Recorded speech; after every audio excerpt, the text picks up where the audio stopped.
لیکن آپ ذہن میں رکھیں کہ ایران کا کانفلکٹ بہت رہا عرب ملکوں کے ساتھ، اور پھر ان کی پراکسیز رہیں فلسطین کے حوالے سے، اسرائیل کے حوالے سے، اور وہ ساری ماری گئیں اور تقریباً کمزور ہو گئیں۔ اس وقت عرب فل ٹائم ایران کے ساتھ کھڑے ہیں۔ سعودی عرب نے ایرانی حاجیوں کو کہا ہے کہ اب وہ ہمارے مہمان ہیں جب تک وہاں پہ جنگ ہے۔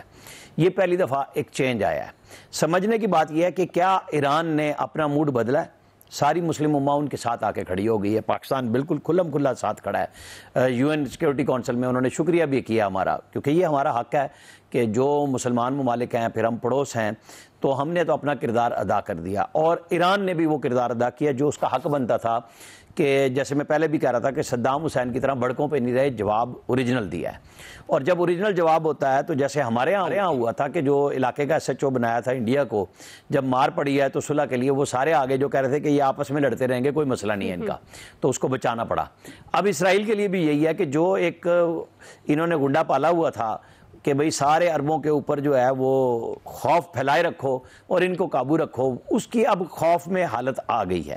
اور ایران نے بالکل کلیئرلی برطانیہ کو، یورپ کو، امریکہ کو بتا دیا کہ اگر آپ لوگ آئے تو پھر ہم آپ کے اڈوں پہ بھی حملہ کریں گے اور آپ کی طرف بھی آئیں گے۔ تو جو آپ کے سارے یہاں پہ ہیں وہ بے شک اسرائیل کی بچت کے لیے آ رہے ہیں۔ اور جو ٹرمپ صاحب کا بیان آیا، میرے خیال میں یہ اس لحاظ سے بہتر ہے کہ جو ان کی محمد بن سلمان سے بات ہوئی ہے، کراؤن پرنس سعودی عرب سے، ہماری ساری طرف بات ہو رہی ہے، ٹرکی میں بھی ہو رہی ہے، ایران بھی ہو رہی ہے، اور اردوان کی بات ہوئی ہے محمد بن سلمان سے۔ اچھا، یہ وہ ساری چیزیں ہیں جو اس بات کی تو نشاندہی کر رہی ہیں نا، جو امریکن پریزیڈنٹ نے کہا ہے کہ بات چیت ہو رہی ہے اور ایک ہم معاہدے کی طرف آئیں گے۔ اصل میں معاہدہ ہونا بھی چاہیے اور ایک پائیدار معاہدہ ہونا چاہیے۔ ایران کو بھی یہ بات سمجھنی چاہیے کہ صرف لڑائی سے ایک فائدہ نہیں ہوتا، کہ آپ جن کے خلاف لڑتے رہے وہ آپ کے ساتھ آ کے کھڑے ہو گئے اس مشکل وقت میں، ان کو بھی راستہ دیں، اپنے لوگوں کے لیے بھی راستہ لیں اور سینکشنز ختم کروائیں۔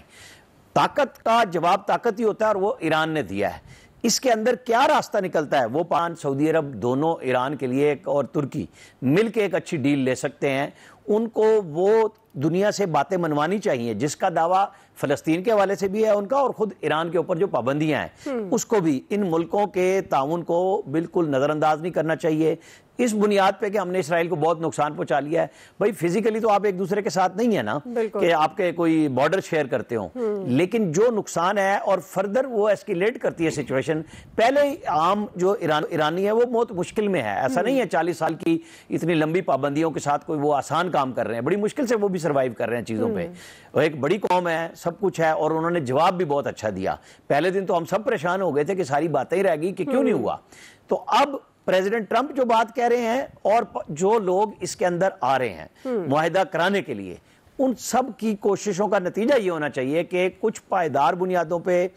یہ نہیں میں کہہ رہا کہ اسرائیل مان جائے گا، اسرائیل اسی طرح ضدی ہے کیونکہ وہ ان سب کا نخرے والا بچہ ہے، جس کو یورپ پالتا ہے، امریکہ پالتا ہے، وہ پھر حرکت کرے گا۔ لہذا معاہدہ وہ ہونا چاہیے جس کے اندر گارنٹیز وہ ساری کلیئر ہوں کہ پھر سارے مل کے ماریں گے جو معاہدہ کرائیں گے۔ پھر اسرائیل کو اٹھنے نہیں دینا چاہیے، کیونکہ یہ نہیں ہے کہ صرف جنگ بندی کی حد تک، کیونکہ اسرائیل کسی سیکورٹی کونسل کو یا کسی معاہدے کو نہیں مانتا، اس وجہ سے نہیں مانتا کہ امریکہ پیچھے کھڑا ہوا ہوتا ہے۔ جی خالد قیوم سے معاہدہ ہونا چاہیے، جس طرح عامر صاحب کہہ رہے ہیں پائیدار معاہدہ ہونا چاہیے۔ اب ایران کا اپر ہینڈ ہے، اسرائیل تو سوچ نہیں سکتا تھا، تو کیا آپ کے خیال میں معاہدے میں معاملات کو آگے بڑھایا جائے؟ اور ایران کے لیے بھی اب جو بہتر ہوگا ظاہر ہے وہ اسی کو مد نظر رکھتے ہوئے ٹیبل پر بیٹھے گا۔ خالد قیوم صاحب دیکھیے، پہلے تو یہ جو اس وقت اسرائیل اور ایران کے درمیان جو کشیدگی چل رہی ہے، جنگ چل رہی ہے، یہ میں سمجھتا ہوں کہ سب سے پہلے تو اقوام متحدہ، OIC اور انٹرنیشنل اٹامک انرجی ایجنسی جو ہیں، یہ جو ادارے ہیں بین الاقوامی سطح پر، ان کی ناکامی ہوئی ہے کہ وہ اس جنگ کو روکنے میں ناکام رہے اور کسی معاہدے پر جو ہے وہ پہنچنے میں ناکام ہوئے ہیں۔ اور دیکھیے کہ آج کل سے جو ایک لگ رہا ہے کہ عالمی سطح پر کچھ سفارتی سرگرمیاں جو ہیں جنگ کو روکنے کے لیے شروع ہوئی ہیں، اور اس میں خاص طور پر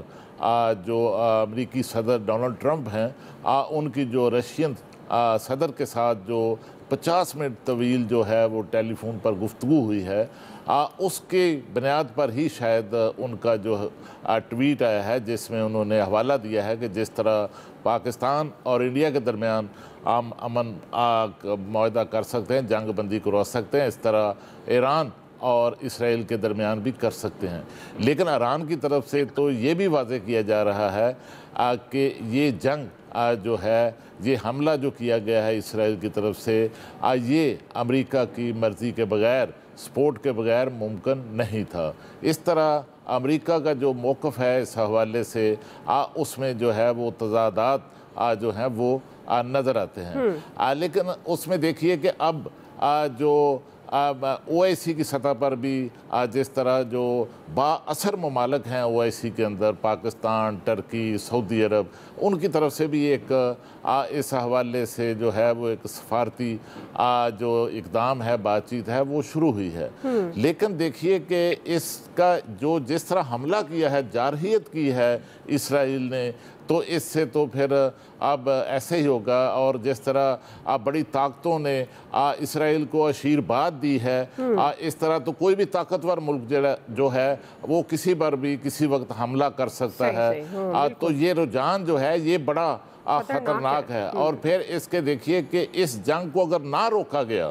تو اس کے جو خطرناک اثرات ہیں وہ نہ صرف اس خطے تک محدود رہیں گے بلکہ پوری دنیا کو لپیٹ میں لے لیں گے۔ اور جس طرح آپ نے دیکھا کہ پہلے ہی یوکرین اور رشین جو وار ہے اس کے نتیجے میں